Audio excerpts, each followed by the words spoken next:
सभी भाई और बहनों को सादर प्रणाम। दोस्तों, आज हम बात करेंगे श्री श्री 1008 बाबा अमृत सिंह जी महाराज की जीवनी के बारे में।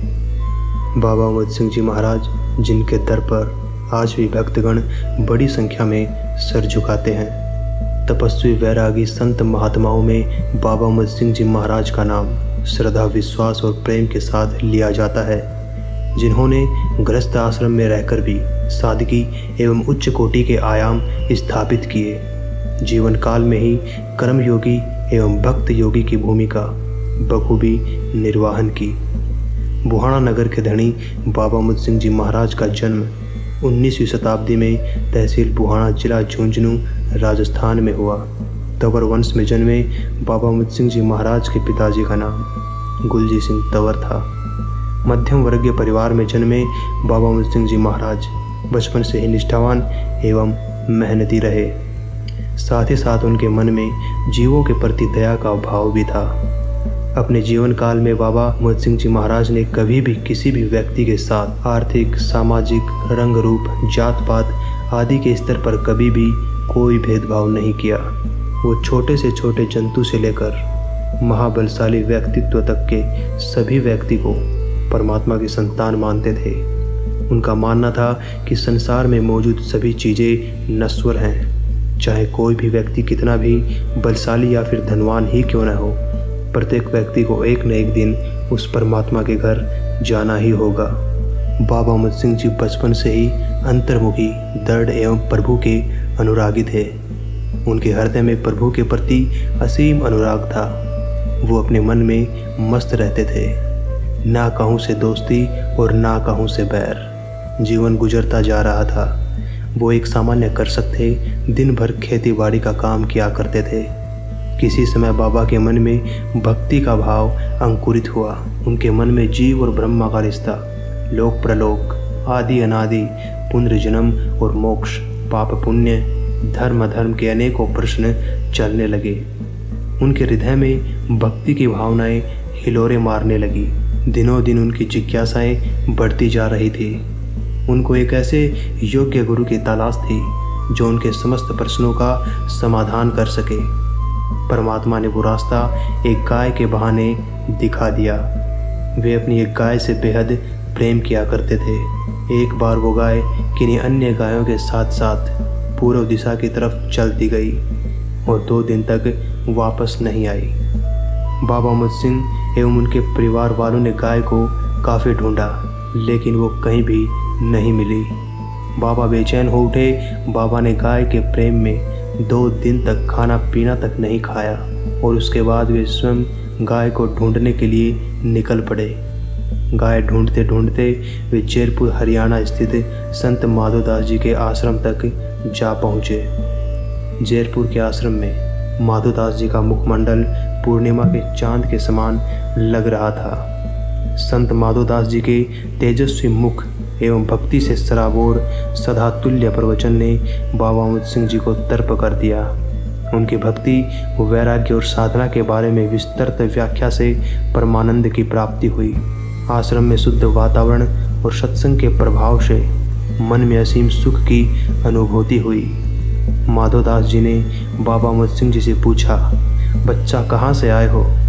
अमृत सिंह जी ने कहा कि बाबा, मेरी एक गाय खो गई है। उसे ढूंढने के लिए मैं बुहाना से आया हूँ। माधोदास जी ने कहा, जाओ बच्चा, तुम्हारी गाय उस पहाड़ी की तलहटी में चर रही है। त्यागी तपस्वी को जैसे सोमरस मिल गया। अमृत सिंह जी महाराज तत्परता से उस जगह पर जा पहुँचे और अपने गाय को पाकर बहुत ही प्रसन्न हुए।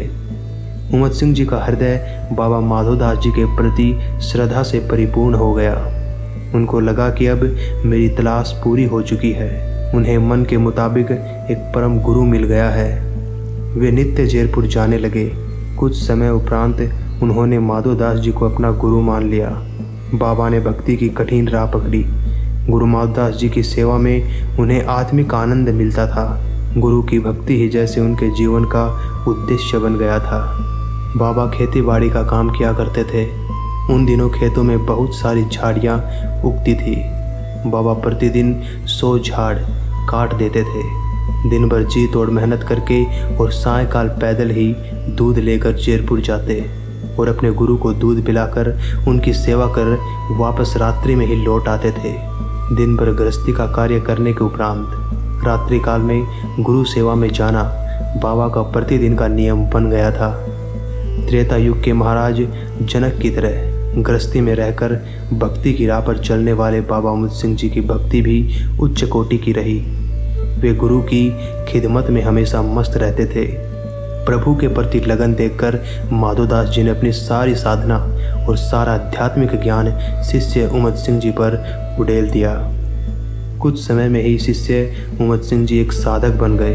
अहिंसा, सत्य, प्रेम, परमार्थ और संयम का स्वभाव उनका बन गया। गुरु भक्ति का स्रोत उनके अंदर से फूट निकला। बाबा अमृत सिंह जी का ध्यान जितना गुरु भक्ति में लगता था उतना ही आध्यात्मिक आनंद बढ़ता जाता था। गुरु माधोदास जी मन ही मन सोचते थे कि इस तपस्वी की कीर्ति एक दिन अवश्य फैलेगी। कहते हैं कि भगवान अपने भक्तों की परीक्षा अवश्य लेते हैं। बाबा अमृत सिंह जी की परीक्षा का भी समय अब आ चुका था। एक रोज भाद्रपद के महीने में मौसम अत्यधिक खराब हो चुका था। प्रतिक्षण गगन श्याम वर्ण हुआ जा रहा था। आंधी के प्रबल वेग से बड़ा डरावना समय होने लगा था। संध्या से पहले ही संध्या हो गई। बिजलियां चमक रही थी।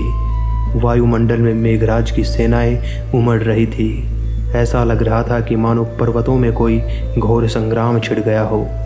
बादल ऐसे गर्जना कर रहे थे जैसे आज ही प्रलय मचा देंगे। तेज मूसलाधार बारिश हो रही थी।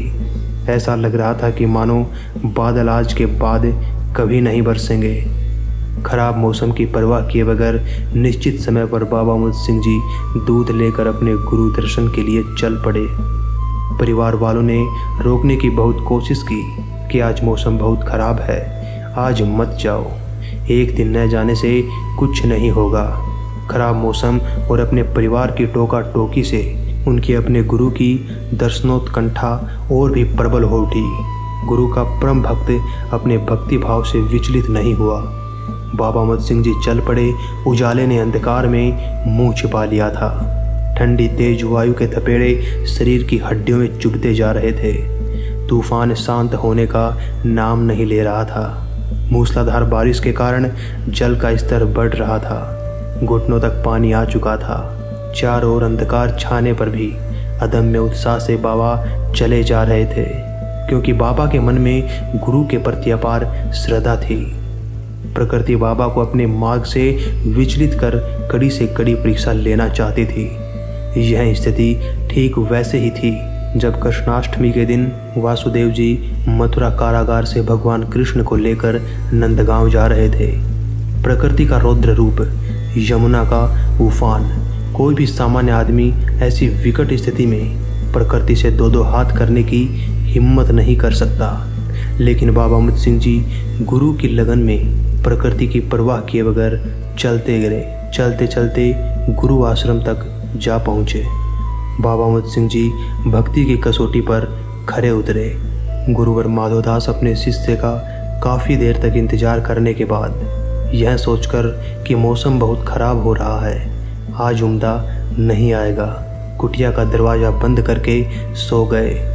वहाँ पर पहुंचकर बाबा अमृत सिंह जी ने देखा कि गुरु महाराज अपनी कुटिया के द्वार बंद कर चुके हैं। बाबा अमृत सिंह धर्म संकट में पड़ गए। उन्होंने सोचा, अगर मैं गुरुजी को अभी जगह देता हूँ तो वह अपनी सैया से उठेंगे और उन्हें कष्ट पहुँचेगा। मैं यहाँ उनकी सेवा करने आया हूँ, न कि उन्हें कष्ट पहुँचाने। ऐसा विचार कर बाबा ने उस खराब मौसम में कुटिया के बाहर रात्रि को आंखों में ही व्यतीत करने का फैसला किया। कुटिया के बाहर मौसम का कहर अभी जारी था। भोर काल में बाबा माधोदास जी उठे एवं ज्यों ही उन्होंने दरवाज़ा खोला तो बाहर उनके परम शिष्य उमत सिंह को देखा। साक्षात भक्ति को देखकर आनंद से उनका हृदय गदगद हो गया। बाबा उमत सिंह जी ने उनके चरण स्पर्श कर प्रणाम किया। माधोदास जी के चेहरे पर एक अति सूक्ष्म, शांत और मृदुल मुस्कान की छटा उनको दिखाई दी। उनकी आंखों में गुरु स्नेह की आनंददायिनी झलक दिखाई देने लगी। वे कुछ क्षण मंत्र मुग्ध से खड़े रहे। तत्पश्चात उन्होंने अपने शिष्य से कहा, कि हे उम्दा, आज ये भक्ति की पराकाष्ठा है। तुम्हारी सेवा और अनुराग देखकर मैं धन्य हो गया। मेरी अर्जित की हुई सारी सिद्धि आज मैं तुम्हें सौंपता हूँ। आज के बाद तुम्हें यहाँ आने की कोई भी आवश्यकता नहीं। तुम आज ही से वचन सिद्ध हो जाओगे। ईश्वर तुम्हें जन सेवा करने का बल प्रदान करे। तुम अपनी जन्मभूमि वापस चले जाओ और दीन दुखियों की सेवा में लग जाओ। गृहस्थी हो भक्ति करी, मन में था विश्वास। शिष्य को निर्मल किया सतगुरु माधवदास। शिष्य अमद सिंह के लिए अपने गुरु का यह आदेश एक कठोर दंड जैसा था। वो नित्य गुरु सेवा करना चाहते थे, पर गुरुदेव का आदेश मानना भी जरूरी था। बाबा अमद सिंह जी के मुख पर एक शांत स्निग्ध ओज दिखाई देने लगा। अश्रुपूर्ण नेत्रों में भक्ति की लालिमा प्रस्फुटित होने लगी। बाबा ने अपने गुरु का आशीर्वाद लिया और पहुंच गए अपनी जन्मभूमि की सेवा करने। बाबा अमद सिंह जी महाराज जब बुहाना आए तो वो बिल्कुल बदले हुए से थे। उनकी वेशभूषा, रहने का तौर तरीका और बातचीत करने का ढंग सब कुछ बदल चुका था। घर आकर उन्होंने अपनी पत्नी का नाम गंगा रख दिया एवं आजीवन उन्हें इसी नाम से पुकारते रहे। जीवन पर्यंत घर में कार्यों के अलावा दिन दुखी निर्बल अशक्त की पुकार सुनी एवं उन्हें अनुग्रहित किया। बाबा ने अपने जीवन में ऐसा ही अनकहा संदेश दिया। अपने दुख में रोने वाले मुस्कुराना सीख ले, दूसरों के दर्द में आंसू बहाना सीख ले। जो मज़ा खिलाने में है वो आप खाने में नहीं, जिंदगी में किसी के काम आना सीख ले। दोस्तों, इस पहले अध्याय में बाबा अमद सिंह जी का जीवन वृत्तांत यहीं पर स्थगित करते हैं। आगे का जीवन वृत्तांत आपको दूसरे अध्याय में सुनने और जानने को मिलेगा। तब तक बने रहिए हमारे साथ। ओम नमः शिवाय।